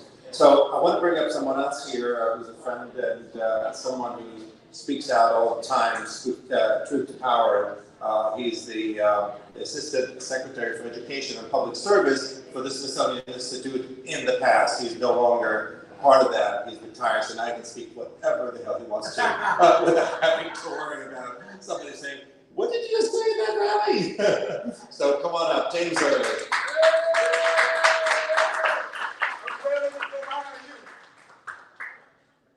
Thank you, Andy. I actually didn't worry about what they thought when I was there, and this is not about a personal narrative. It's something that has already been said. About 25 years ago, as the Assistant Secretary of Education and Public Service, I took a delegation to Jerusalem, to what was described as East Occupied Jerusalem and so-called West Israeli Jerusalem. And along with Dr. Amy Horowitz, some of you may know her, she is a co-founder with Bernice Johnson Reagan of Roadwork that was involved in another very important democratic struggle of bringing women's music into public spaces, particularly lesbian women, well now over 30 years ago. And she was the key person behind our visit. I flew in from Brazil one evening. I got to the American Hotel at about 11 o'clock, and I got up at about 5:30 the next morning, put on my jogging wear, and I went down to the concierge and asked, which direction can I go jogging? And so I set out to jog, and I ended up near a sign on the road to Jericho. What was obvious was the military occupation. Young men standing tense, eagle-eyed with rifles everywhere I moved. In 2011, 4 years before I retired after 31 years at the Smithsonian, I wrote an article condemning the State Department's refusal to go along with the United Nations and UNESCO in recognizing Palestinians. I was hoping to get some pushback, and I think that is something that we have now broken through. This has been a difficult question for so many earnest people. I've been struggling sitting here whether I would call the names of these two congresswomen, but I won't call their names. James, when you can assure me that in my California constituents, among my California constituents, we will not have pushback, maybe we can take a more forward motion on this question. Well, thankfully, because of the struggle for liberation of the Palestinians, of Palestinians in the diaspora, Palestinian citizens in the United States, along with other allies in the United States, who have been organizing for generations, and whose organizing now is reflected in the election of public policy officials, that risk is not what it used to be. People are now talking about apartheid. People are now talking about ethnic cleansing. Although on Sputnik Radio 2 days ago, when I was speaking about this question, and I used the term ethnic cleansing, and the moderator said, you know, someone drew me up on that and suddenly the radio went off, and so I don't know whether it was just coincidental or not, but we were about to get into this issue of ethnic cleansing. As a result of organized activity among the Palestinians and their Jewish and other allies in Israel, but principally the Palestinians themselves and in the diaspora, and those of us who stand against injustice anywhere, because we are next if we don't, we can now stand forth and talk about this question. I want to share with you quickly a quote, and I don't know from whence it arose. That's by the late Lorraine Hansberry, A Raisin in the Sun. She says, a status not freely chosen or entered into by an individual or a group is necessarily one of oppression. And the oppressed are by their nature forever in ferment and agitation against their condition and what they understand to be their oppressors, if not by overt rebellion or revolution, then in the thousands and one ways they will devise with and without consciousness to alter their condition. We are going to see another intensification. We are going to see the resistance spike again. We are going to see more children killed, and we're going to see more bombing. But the important thing is that we have created a new space where we may be able to reduce that, and the Palestinians themselves and their own organization will be able to make a shorter run to freedom than what it has been at this point. But those are the underlying conditions. Now, there are people who talk about nonviolence, and I have great respect for them. Martin Luther King was a militant, nonviolent person. He didn't sit home and just pray. In fact, he would have been off in his main church had not ordinary citizens called him and said, we are organized, we need someone with your skills to join the skills that we have put together to organize. Those were ordinary, everyday people. Those were not great theologians who had read the great classics of the world. And then there are people who said power grows out of the barrel of a gun. And we have seen that organization in many places in the world. The African National Congress debated and debated and debated, and they were oppressed, and they were pillaged, and they were being killed, and the United States was complicit in its duopoly, both Republicans and Democrats, and they finally had to come to a very hard decision. We will no longer let you describe this as some kind of asymmetrical conflict.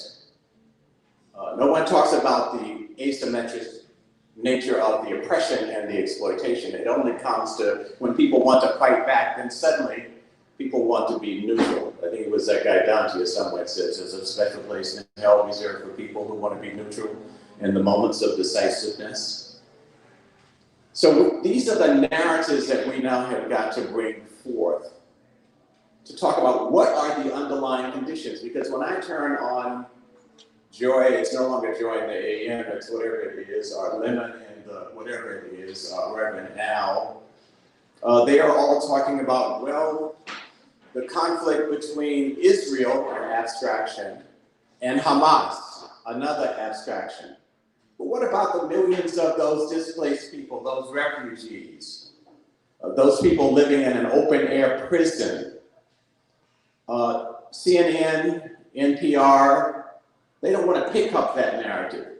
And so I want to leave you with this about another battlefront that I think we have to intensify our understanding of. We've come to an understanding that social media, qualified by progressive and liberal social media, because social media is also used by far right-wing fascists, very well organized with Steve Bannon and all of these people. But liberal and progressive social media has broken through and is beginning to compete with the dominant propagator of these liberal fake news. That's what I'm beginning to call it. You know, when we talk about fake news, we talk about the right wing and Fox. But fake news is coming out of the Washington Post. Fake news is coming out of National Public Radio. Fake news is coming out of MSNBC, CNN, and all of these people who are describing these, that this is a dilemma for Joe Biden. Joe Biden, it does not have a dilemma. You know, and so we have got to put some, what I would want to call wholesome pressure on them. Not only do we have to intensify our social media organizing with accurate narratives, not just historical, but contemporary, accurate storylines, the significance of so many writers in the room this evening, because you are the people that have to bring that to us. This is what we have to bring: earnest people, no matter what their ideological position is. If they're earnest, if they're honest, if they really do have some sense of the need to uplift humanity, then we have to bring them better information for them to be more informed, because right now we're seeing a similar movement on the part of the status quo, with the media, the mainstream quote-unquote liberal media, being complicit, that we saw when Black Lives Matter took to the street parliament, the demos, the active citizens, saying to the public servants, we are the citizenry. You are not providing us with what we need. And they changed the narrative.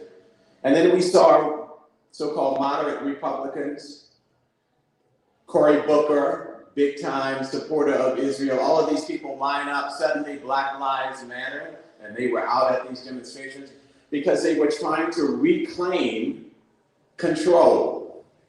The press adopted the narrative, and then they start to water it down. So it is a step forward that we can talk about the Israeli apartheid occupational governance system with a significant number of Jewry citizens, not all, supporting that. As there are significant, almost half of the voters in the United States of America, for whatever reason, whether it's their pocketbook or they simply hate Black and brown people and gay and lesbian people, there are a whole range of reasons, but they voted for Donald Trump. We cannot just let the press put forth these individualized figures as though this is a theater between abstract Israel and abstract Hamas, and then there are millions of people who are not a part of that narrative.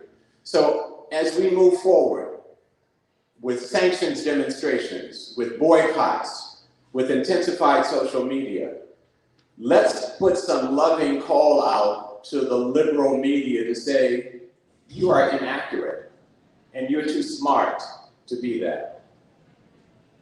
You need to tell the real story. And then we, following the analysis of our co-citizen Palestinians and co-resident Palestinians here in the United States, and with the Palestinian leadership, need then to bring that information and bring those people to see who is willing to step into the next stage of honesty. Are they willing to remain complicit with these narratives that uphold the status quo? That is our task as organized citizens, and I'm so pleased to have been invited to join and to listen, and particularly to hear these young adult voices. I'm one of the seniors, I'm almost 75 years old. So when I hear an 18-year-old so analytical, so eloquent, so communicative, then I know that we are winning. We have a long road, but this is a revolution that we should not sleep through, because we, the everyday citizens in Palestine, the everyday citizens here, are really the active components to push this to the next stage. So go out there and support these congressional people that we have elected. Call them out. Our dear sister here in Washington, D.C., maybe she doesn't yet understand what the narrative should be. So, we don't just go and dump a bucket. Code pink, don't do this. Don't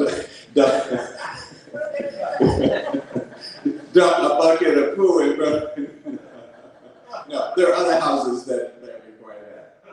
But let us get to her and say, here are the issues. We need you to bring your talents to tell the truth, because we don't want to have you lined up with these elite narratives that are coddling the Israeli governance system that is apartheid, that is racist, that is occupational, that is inhumane. I mean, that's part of the narrative that we got to bring. So I look forward to working with you on that, and thank you.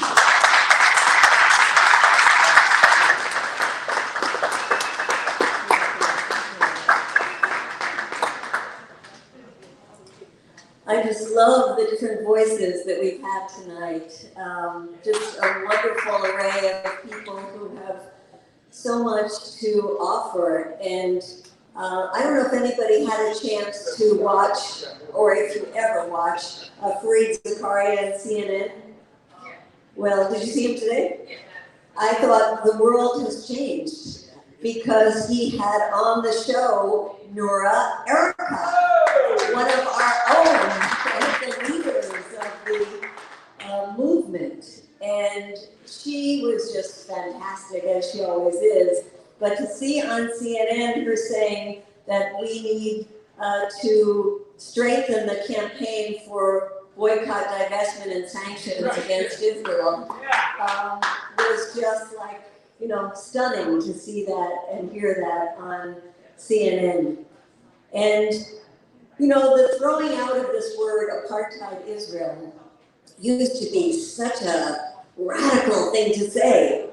And remember poor Jimmy Carter, a man ahead of his time, in 2006 wrote a book called Palestine, Peace, Not Apartheid. And oh boy, was he pilloried. And then to see over the years, it's been, you know, those of us that are considered fringe using that term. But that has radically changed. Because when you see a group like Human Rights Watch, which is a very mainstream group and a very, I can say as a Jewish person, very Jewish group. It's really been, I would say, on the wrong side of this struggle for many years. To have them come out with a report that is incredibly well documented. It's over 200 pages. I just started reading its own book. And it is an amazing condemnation of the state of Israel. And let's remember that Human Rights Watch, and I'm not making it up, it's funded by George Soros. It's funded by a lot of Jewish big donors. And so Human Rights Watch must have felt comfortable enough to put out this report and know that they weren't going to go under for it. And that says a lot about where we are right now. And add on to that, that the Jewish Human Rights Group, the main group in Israel, B'Tselem, also put out a report saying the same thing. So things are changing.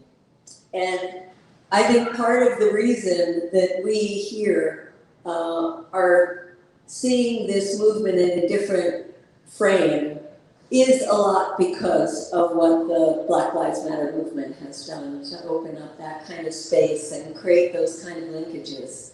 And we have somebody else here in the room who's been a tremendous activist for so many years and has been bringing voices of resistance to our radio airwaves at WPFW with her program On the Ground for many, many years. And Esther, I don't know if you would mind coming up and saying a few words about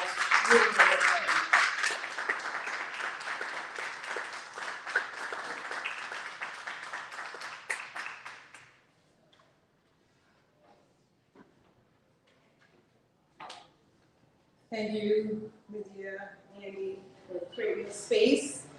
Everybody who's been organizing. So much has been said, and I don't want to repeat. I just thought of a few things that just how Darnella, am I saying it right? Darnella Frazier took the video that showed the world what happened to George Floyd, how George Floyd was murdered. I think that similarly, the family, I think it's Muhammad and his sister, the people taking the video in Sheikh Jarrah, you know, showing a woman saying, you know, you can't steal my house. And a man with a New York accent saying, if I can steal your house, someone else will. I think that was a moment similar to what happened with George Floyd. Yeah. And I think that it made an impression on Americans, because you know, Americans we're all about our house, right? That's their American dream. And even for people who are as propagandized and kind of duped into believing the State Department narratives, that narrative got through. And I think that it hit a lot of people very hard to hear how people were being not only thrown out of their homes, but there are people with automatic weapons going into people's houses saying, basically, I'm taking over your house.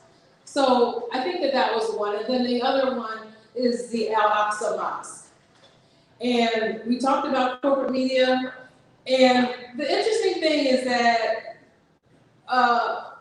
when CNN, MSNBC, the New York Times, NPR talks about the conflict, they always start when Hamas fires back. They don't talk about Sheikh Jarrah. They don't talk about the storming of the mosque. They don't talk about the ongoing ethnic cleansing and everything. So that's one thing I want to talk about, just the importance of those two pieces of social media and people being able to get the truth out. And so, you know, as a journalist and surviving as an independent journalist since I left corporate media some time ago, I know that these decisions are made on purpose. You know, it's not as if the people who run CNN don't know about the mosque, they don't know about these people, this ethnic cleansing. It's just that they don't choose to start the story at that point. The other thing I wanted to say is that it's very important for me when I look at what's happening in Palestine to not disassociate it from what's happening in Colombia, you know, what's happening in Venezuela, what's happening in Cuba, and see it as part of this end game of American empire, white supremacy, this global situation of settler colonialism that's gotten so many, that's brought us to this point.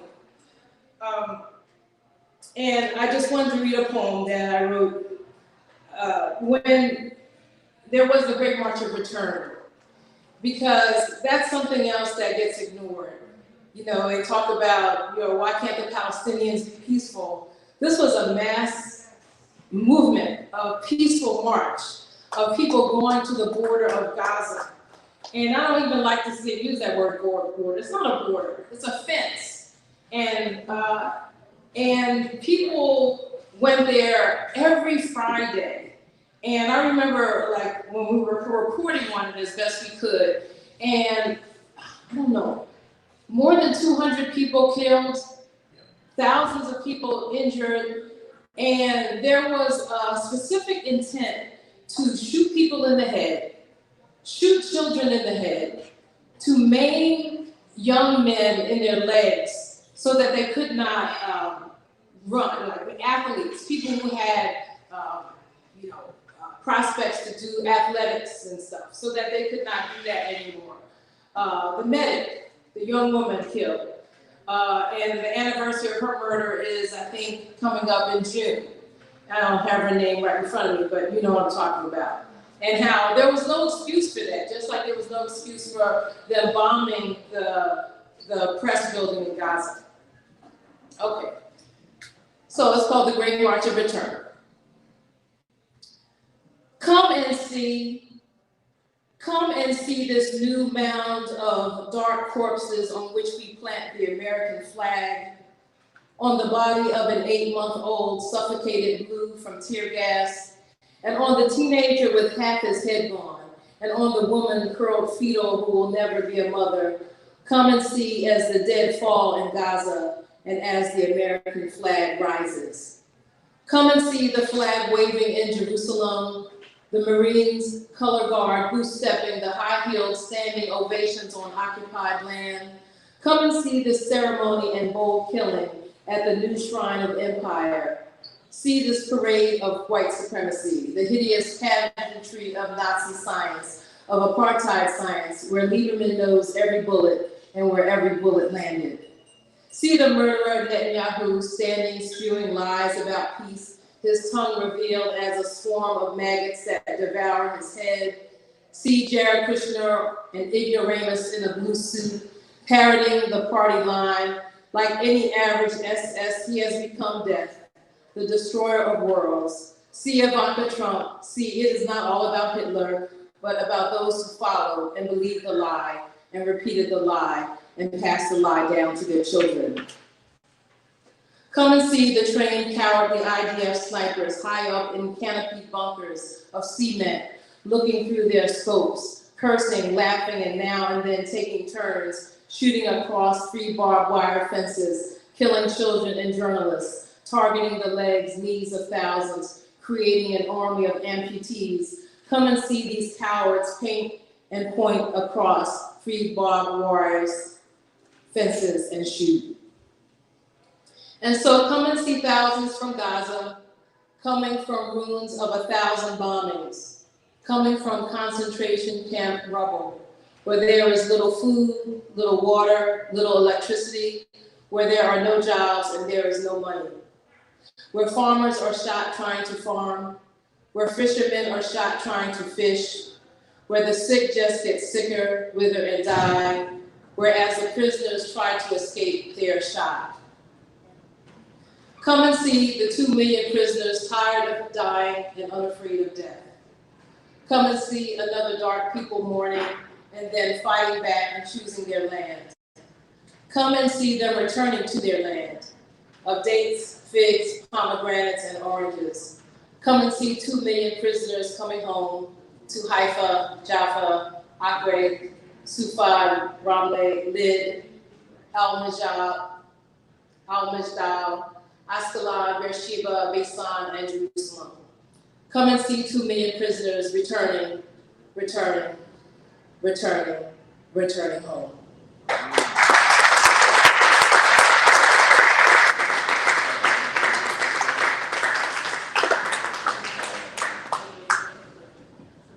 Thank you so much, Esther. It's, these types of events are really important to have because they do give us that sense of we're not alone. As Afaf mentioned when we were talking earlier, these things do make a difference. And they energize us and they make us go out there and do more and work harder and make sure that we keep the pressure going because this cannot end today, it cannot end tomorrow or the day after. We know this is a struggle that's been going on for a long time. I'm tired of every time we talk about Israel and Palestine, somebody says, this is so timely. It's been timely for too long. And I think it's time for us to make it less timely and move on. So I want to thank everybody that's been involved in this. First of all, our staff, of course, Alicia and Ashley, who've been sitting in the front here, recording this for the rest of the world. Thank you. And I'm going to talk to the camera if you're listening out there. One thing you can do that is really tangible is call your congressperson, call your senator, call them and let them know that you want to oppose sending arms to Israel. Enough is enough. Israel is an apartheid state. We cannot continue to do this. And it's important for us, if you're living here in DC, call Eleanor Holmes Norton's office and let her know that if she really wants to represent the people of DC and represent justice, that she needs to be able to speak up on that issue as well. You cannot be silent anymore. So I want to thank James, and I want to thank Medina, and I want to thank Hassan, and Mahmoud, and Mohammed, and Timon, and Esther, and everyone that's been involved in this program. Thank you so much. Have a wonderful evening.